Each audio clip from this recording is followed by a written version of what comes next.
டெல்லியில என்னதான் நடக்குது? எதுக்காக இளைஞர்கள் இப்படி போராடுறாங்க? சோசியல் மீடியால ஒவ்வொருத்தரும் ஒவ்வொரு மாதிரி பேசிட்டு இருக்காங்க. ஆனா உண்மையாவே அங்க என்ன நடக்குதுன்னு நான் ஷார்ட்டா சொல்றேன். இந்த இஷ்யூ எக்ஸாம் பேப்பர் லீக் ஆனதுக்கு அப்புறம் தான் பெருசாவே பேசப்பட்டுச்சு. நிறைய ஸ்டூடெண்ட்ஸ் நாங்க இவ்ளோ கஷ்டப்பட்டு படிக்கிறோம், ஆனா எக்ஸாம் பேப்பர் இப்படி லீக் ஆனிச்சுன்னா எங்களோட ஃபியூச்சர் ஸ்பாயில் ஆகுமே அப்படின்னு கேள்வி கேட்க ஸ்டார்ட் பண்ணாங்க. அதுக்கப்புறம் அபிஜித் டிப்கேன்னு ஒரு யங்ஸ்டர் ஆக்ரோஷ் ஜனதா பார்ட்டி அப்படிங்கிற ஒரு யூத் மூவ்மெண்ட் மூலமா ஜந்தர் மந்தர்ல இந்த ப்ரொடெஸ்ட் ஸ்டார்ட் பண்ணாரு. முதல்ல கொஞ்சம் ஸ்டூடெண்ட்ஸ் தான் இருந்தாங்க. நாட்கள் போக போக இந்தியா ஃபுல்லா இருந்த யங்ஸ்டர்ஸ், ஸ்டூடெண்ட்ஸ், சமூக ஆர்வலர்கள் இவங்க எல்லாருமே சப்போர்ட் பண்ண ஸ்டார்ட் பண்ணிட்டாங்க. அப்புறம் சமூக ஆர்வலரான சோனம் வாங்சக் இந்தியா மூவ்மெண்ட்டுக்கு சப்போர்ட் பண்ணாரு. அவரு ஸ்டூடெண்ட்ஸ்க்காக உண்ணாவிரதம் கூட இருந்தாரு.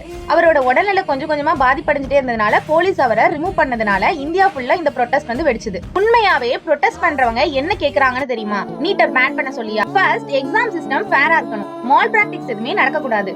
ஸ்டூடெண்ட்ஸோட ஃபியூச்சரை ப்ரொடெக்ட் பண்ணணும். எஜுகேஷன் சிஸ்டம்ல ரீஃபார்ம்ஸ் கொண்டு வரணும். சில குரூப்ஸ் நீட்டை கேன்சல் பண்ணிருங்க அப்படின்னு சொல்லி கேக்குறாங்க. ஆனா சில குரூப்ஸ் நீட்டை ஃபேரா நடத்துங்க, ஃபேரா கண்டக்ட் பண்ணுங்க, மால் பிராக்டிஸ் இல்லாம கண்டக்ட் பண்ணுங்க அப்படின்னு சொல்லி சொல்றாங்க. அப்புறம் அவங்க கேக்குறாங்க, மத்திய கல்வி அமைச்சரான தர்மேந்திர பிரதான பதவி விலக சொல்லுங்க அப்படின்னு சொல்றாங்க. இந்த நீட் விவகாரத்துல உயிரிழந்த அனைத்து மாணவர்களுக்கும் இழப்பீடு கொடுங்க அப்படின்னு சொல்லி சொல்றாங்க. இப்படியே நடந்துட்டு இருந்த அந்த ப்ரொடெஸ்ட் இருந்த யங்ஸ்டர்ஸ் சலோ மார்ச்னு பார்லிமெண்ட் பக்கம் போக ட்ரை பண்ணாங்க. ஆனா டெல்லி போலீஸ் அவங்கள போக விடல. நிறைய இடத்துல லத்தி சார்ஜ் பண்ணிருக்காங்க. கேஸ், வாட்டர் கேனன்லாம் யூஸ் பண்ணிருக்காங்க. போலீஸ் சைடுல கேட்டதுக்கு ப்ரொடெஸ்ட் பண்றவங்க வயலன்ஸ் பண்ணாங்க அப்படின்னு சொல்லி சொல்றாங்க. ஆனா ப்ரொடெஸ்ட் பண்ணவங்க நாங்க பீஸ்ஃபுல்லா தான் ப்ரொடெஸ்ட் பண்ணோம் அப்படின்னு சொல்றாங்க. இத பத்தி இன்வெஸ்டிகேஷனும் நடந்துட்டு இருக்கு. கவர்மெண்ட் இப்போ என்ன சொல்றாங்க அப்படின்னா ஸ்ட்ரிக்ட் லாஸ் கொண்டு வருவோம், ரீஃபார்ம்ஸ் டிஸ்கஷன் பண்றோம் அப்படின்னு சொல்லிருக்காங்க. ப்ரொடெஸ்ட் லீடர்ஸ் கான்கிரீட் ஆக்ஷன் வர்ற வரைக்கும் நாங்க ப்ரொடெஸ்ட கண்டினியூ பண்ணுவோம் அப்படின்னு சொல்லி சொல்லிருக்காங்க.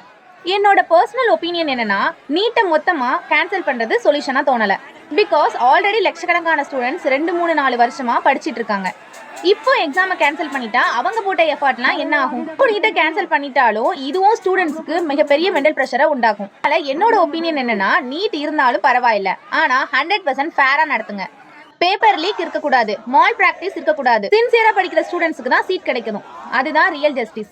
இன்னொரு விஷயம் என்னன்னா நம்ம எல்லாருக்குமே ஒரே ஒப்பீனியன் இருக்க வேண்டிய அவசியம் இல்ல. சில பேர் நீட்டுக்கு சப்போர்ட் பண்ணலாம், சில பேர் நீட்டுக்கு எதிராகவும் இருக்கலாம்.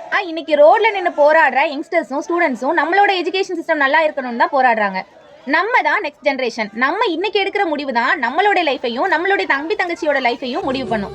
அதனால அவங்க எல்லாரோட ஒப்பீனியனோட அக்ரி பண்ணலனாலும் ஸ்டூடெண்ட்ஸோட குரல் கேட்கப்படணும். எஜுகேஷன் சிஸ்டம் இம்ப்ரூவ் ஆகணும்.